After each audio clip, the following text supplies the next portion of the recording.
Hello বন্ধুরা, আবার এসে গেছি একটা নতুন ব্লগ নিয়ে। আজকে স্পেশাল মেনুতে বানাবো গার্লিক স্প্রিং অনিয়ন প্রন। বানাতে লাগছে spring onion, capsicum, chilli, ginger, garlic, cornflour, soya sauce, red chilli sauce. প্রনটাকে ভালো করে ডিভেন করে নিয়ে ভালো করে ধুয়ে তাতে কর্নফ্লাওয়ার, সয়া সস, নুন, ব্ল্যাক পেপার দিয়ে 5 মিনিট ম্যারিনেট করে রাখুন। ভালো করে রিফাইন তেলটা গরম করে নিন, তারপর তাতে এক এক করে প্রনগুলো ভালো করে ভেজে নিন।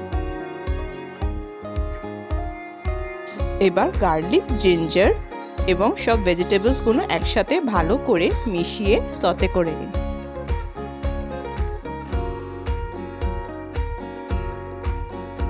এবারে ভাজা প্রনগুলো মিশিয়ে তাতে এক এক করে soya sauce, red chilli sauce, salt, sugar, 1 চামচ কর্নফ্লাওয়ার গুলে তাতে মিশিয়ে নিন। এবার বাটার আর স্প্রিং অনিয়ন উপর থেকে দিয়ে তারপর 5 মিনিট লো ফ্লেমে রেখে দিন। Spring onion garlic prawn ready. যদি ভালো লাগে বন্ধুরা, অবশ্যই লাইক, সাবস্ক্রাইব, শেয়ার করে দেবেন।